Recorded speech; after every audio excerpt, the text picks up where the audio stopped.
Yo, what's going on, guys? It's day 1 of the Shadowlands pre-patch, and here we are today. We're playing the sub-rogue. I think this spec is looking decent. So what I've done so far is my first time logging in today. I've played about less than 10 games or so. We're pretty much undefeated except for the games we've lost, but we don't talk about those. And then here we are right now as our talents, from what I think is good. I think I'm starting with the premeditation first row here. Haven't really tried the other ones yet, but from what I can tell, using all my knowledge and information that I have available to me, this one looks like the choice. After that, I would go into the subterfuge here, obviously, because when you open, you can still stun the off targets. You get more time to set up. If you get pulled out of stealth, it's not the end of the world. This is always your go-to choice, right? Mark for death, always, again, because you get the big double eviscerate burst damage. Very good for immediately killing people or getting a full stun, you know, right when you need it. And then obviously, since you are playing the sub-rogue, it's Soothing Darkness as well. It does more healing than the other 2 talents combined, especially if you're playing double DPS, which is when, if you're playing sub, you're probably going to play double DPS, so that's good. And then here we are, Prayer of the Week again for more burst damage, because right now in the pre-patch, it seems like people are dying in 20 seconds or less. It's very bursty. So the more damage you're doing, you know, the better chance you have to win. And then I go Dark Shadow again for the 30% damage increase here. Another option here is you can actually do the Enveloping Shadows for like extra dances. I haven't really played this too much yet, but so far this build I'm using gives me the most success because I'm able to run in.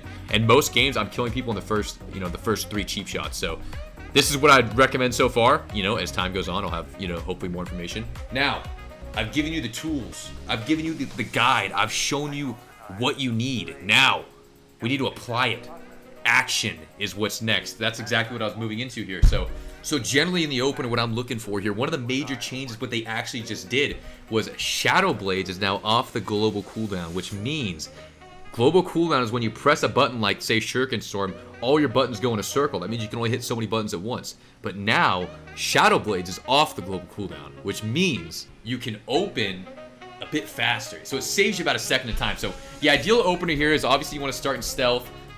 You know, you want to start stealth, sprint in, maybe get a sap on the healer, okay? And then we're going to look at the kill target. And what I've been doing so far is I start with a Shadow Blades, and then I go into a cheap shot, and then I go Shadow Dance, Cold Blood, Symbols of Death, Shadow Strike, Kidney Shot, Mark for Death, Eviscerate, Drestagoth, Flame, Shadow Strike, Cheap Shot, Eviscerate. And if they're not dead by then you got to get a new partner because they're not doing enough damage. So I think something like that is probably the way to go. And if you can just make sure you replicate that every single time without fail, your rating should just skyrocket, okay? So, a little tip for free. You heard it here first. And that's what's going on. So, hopefully, you know, have fun with it while you can. I'm not sure if they might change it or nerf it at all. I wouldn't think they would. It doesn't seem that good in my opinion. But, like I said, I'm not the game developers. If anything, I'd like to see some damage buffs here and there. But, you know, here we are now, and we'll keep it moving. So thank you again. Make sure you like the video, comment, subscribe, tell your friends about it, tell your parents. You know, hit the bell notification in the corner. Ed, you know, show them where that is. And yeah, hopefully I can bring you guys much more content in the near future. Thank you all again. Adios.